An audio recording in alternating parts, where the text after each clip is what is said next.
Get out! Hello tankers and tankettes, and welcome to the 8.9 test server. And I'm going to have a little look at the 3 new premiums that are going to come with patch 0.8.9.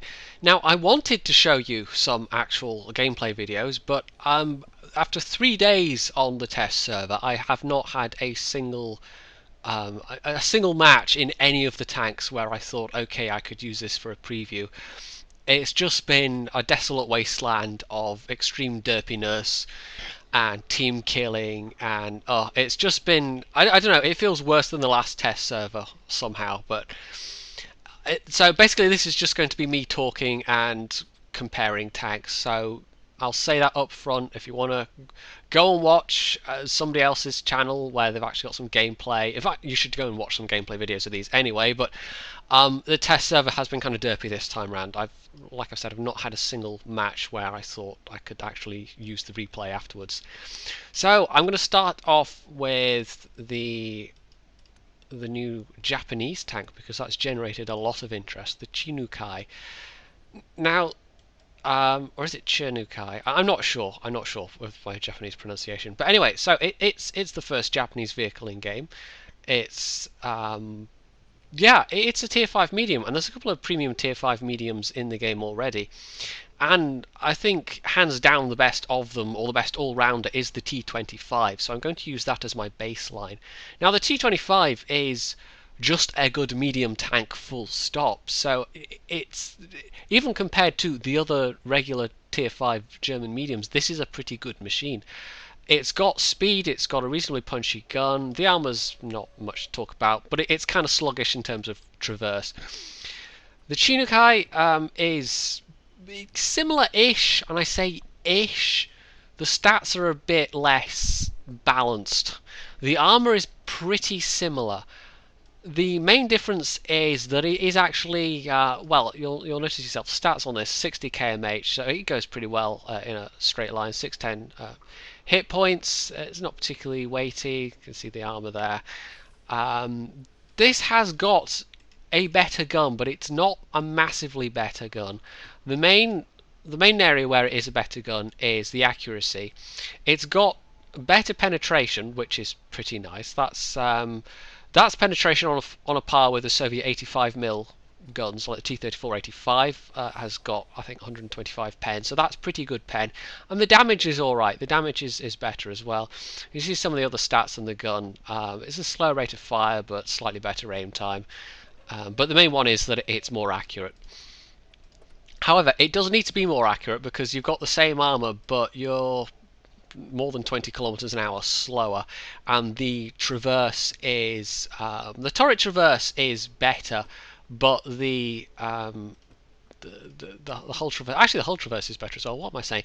It's mainly the speed that makes it feel slower. So that's me being very organized there in what I'm saying. This thing goes really well in a straight line, doesn't traverse too well. This thing traverses better, but it's not terribly fast. So whereas this is a pretty decent flanker, this, I think you're going to have to be a lot more cautious. You're going to have to be like second line, stay back and use um, the snipey nature of the gun. I mean, it's not exactly a sniper gun, but for a tier 5 medium, it's pretty decent. So you don't want to be mixing up on the front lines with this thing. You want to be supporting other tanks basically, because even going head to head with other mediums, they're gonna probably own you fairly hard, especially higher tiers. Now it does get regular matchmaking as far as I can tell, so especially facing higher tier anything, you really need to hang back.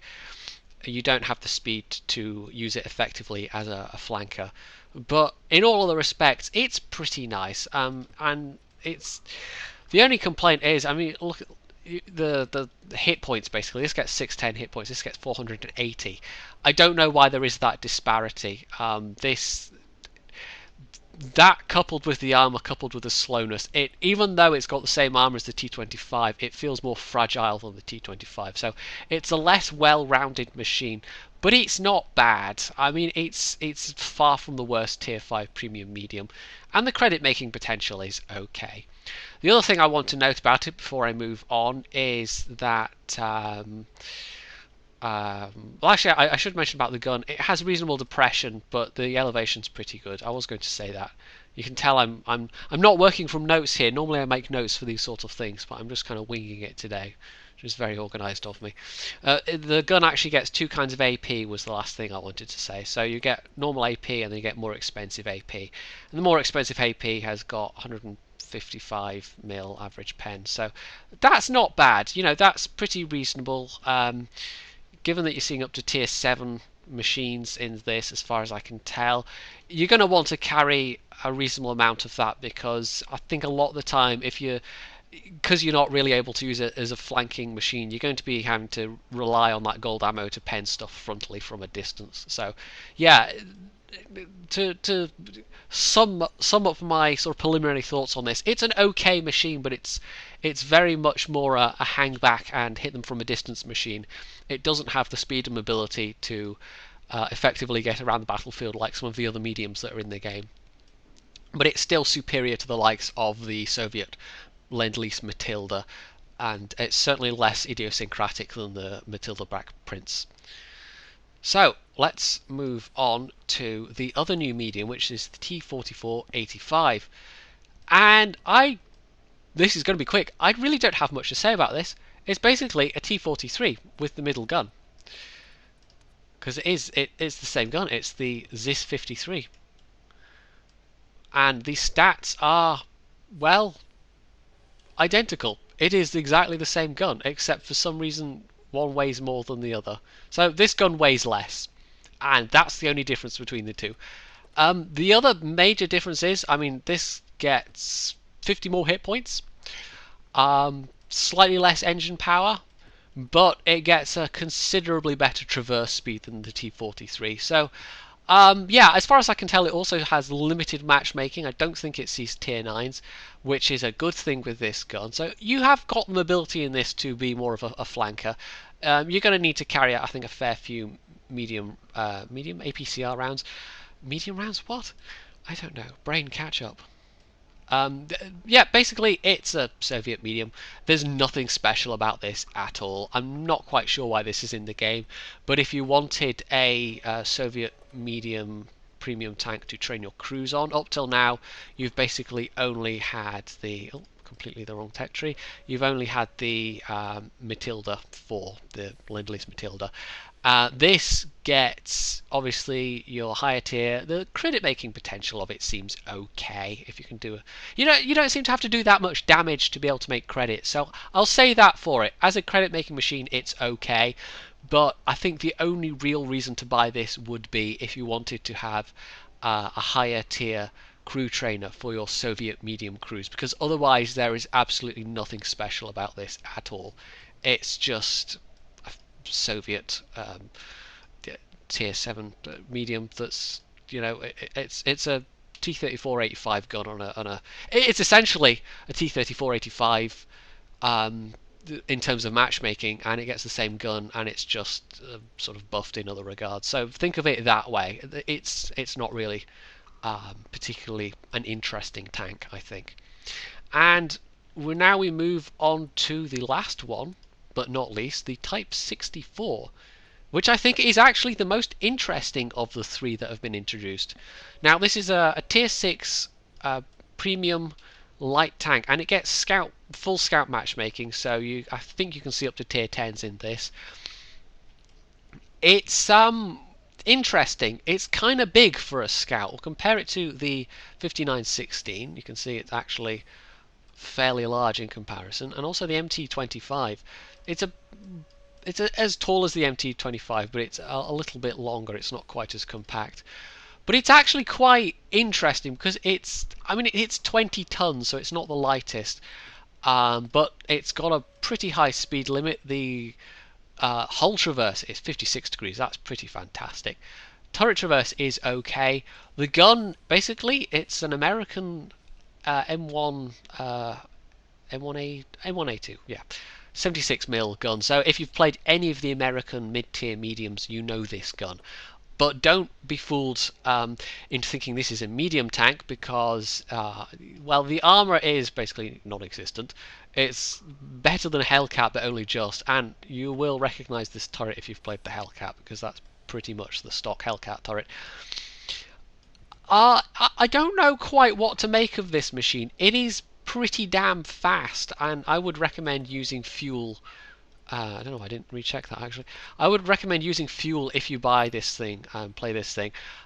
If you're really into your light Chinese tanks, not that there's many of them at the moment, but you might consider buying this thing. Um, I don't I don't really know what to say about it. I haven't formed any coherent thoughts, especially. I think it could be a decent active scout under some circumstances, but it's got a good enough view range and I think good enough speed that actually it could be a pretty good passive scout as well.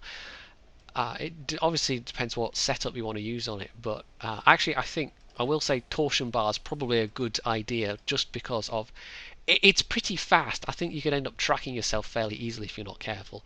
And obviously optics. Um, it's as a scout, I think it's better than the 5916. It gets a better gun certainly. The only downside is it's bigger.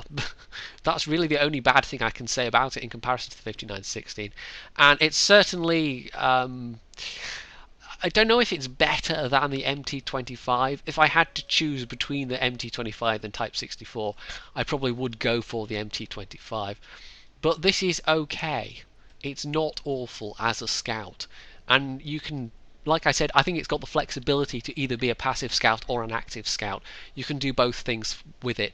But don't get fooled into thinking that you can really you can play it as a medium tank. It's not like some of the other light tanks where you the T71 or 1375, 1390, you can't really or all the Chinese WZs, the 120 and the 121, I think. I can't remember. 131 and 132. There we go. Numbers. Yeah, them. But it's a decent all-rounder. I think it's just the speed of it and the view range. I think that makes it the most interesting of the three. If I was going to buy any of them, it would probably be this one. But I'm not. I'm not massively inclined to pay money for any of these machines, especially not the T4485. That is by far the blandest of the three. There's not much going on with that. But of these two, I think I would probably prefer to have this thing.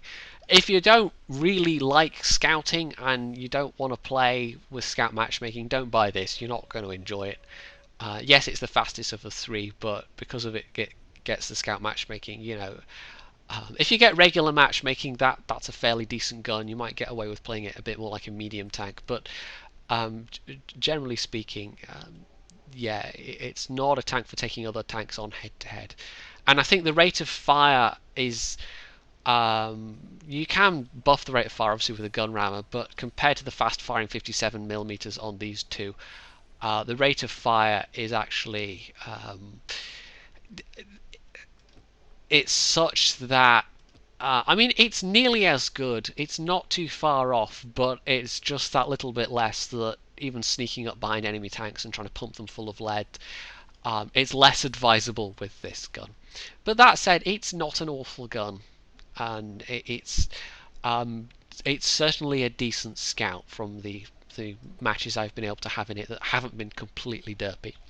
So, yeah, I'm sorry I wasn't able to bring you any actual gameplay, but if you search around for other people's channels, like Maxwell has got some videos, I think, Quickie Baby does, other people will as well.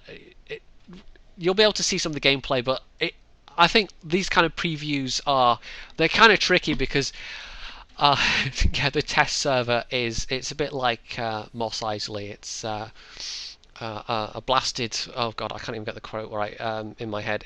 What was the quote? Something like it being a blasted hive of scum and villainy or something like that. That's basically the test server. But on the whole, yeah, the three new premiums, they're okay, but this one is the most interesting, I would say. So if you found this video useful, you can hit the like button, you can leave a comment, you can subscribe to my channel, and of course, as always, stay tuned for more.